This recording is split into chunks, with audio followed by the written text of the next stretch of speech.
Just to introduce myself, my name's Harrity. I'm a senior organiser with the GMB based in Hove in Brighton. And I think Rob kind of summed it up. You know, there's a whole issue here around why these cuts are being implemented and proposed. And I just want to make it clear to people in the room. The GMB are taking on this fight with the local authority, as we are with the local NHS Trust and their new Chief Executive. The GMB's position is very clear towards these so-called measures for austerity. We do not see any justification for taking the money out of the people that keep this city running and keep our health service running. And we have quite clearly stated that we will put a stake in the ground and we will fight every cut and every reduction in any of the public services in this city. What we would ask is that everybody in this room follows us on all of our outlets, supports us in every action that we take, and do not fall for the kind of smoke and mirrors argument that it's either a reduction or nothing. There is plenty of money around to keep services running, and there is plenty of effort and plenty of will and drive amongst the people who deliver these services to keep them going. And it's incumbent on us in this room, as well as the wider community, to make sure that the Cityclean workers are supported fully, and to make sure that also the NHS staff that we are organising as well are supported fully.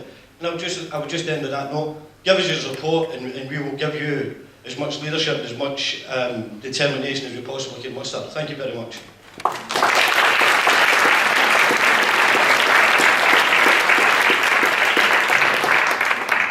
There was a situation if you look on the pamphlet that's on the seats there's been a situation that's similar in Aberdeenshire Council. It was in January, and they pulled back basically. They were looking to do exactly the same thing with these cuts to allowances and pay systems, and they've actually pulled back now and said they're going to reconsider the proposal, and that's what we're hoping happens in Brighton. What people don't know about the dispute is that in 2009 there was a similar dispute, and agreements were made to resolve that dispute that the council solicitors approved, the union solicitors approved, and it was fine. So we now come to a point where the Greens have come in, and what the leadership of the Green administration has said is we're delegating this task to the officers. So there was a meeting of the council's Policy and Resources Committee, and they said we're handing the whole thing over to officers.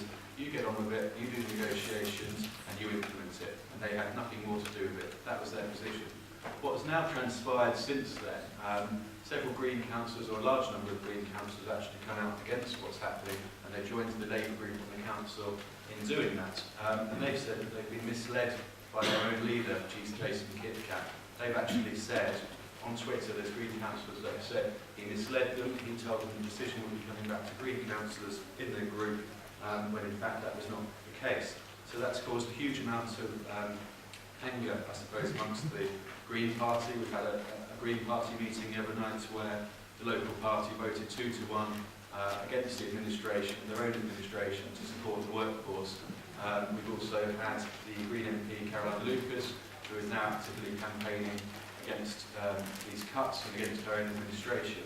So it's a ludicrous situation. It's very difficult for the Greens, but you know, the fact is, as unions, we've actually lost all trust and confidence in the leader of that administration, Jason Kitcat, and the Greens really need to replace him now with someone that talks sense, that can sit down with us and actually try and sort this out. Because Kitcat has not even had the courage to face the workforce. He would not go to the depot and see the workforce and talk to them and tell them why he was making these cuts to their wages.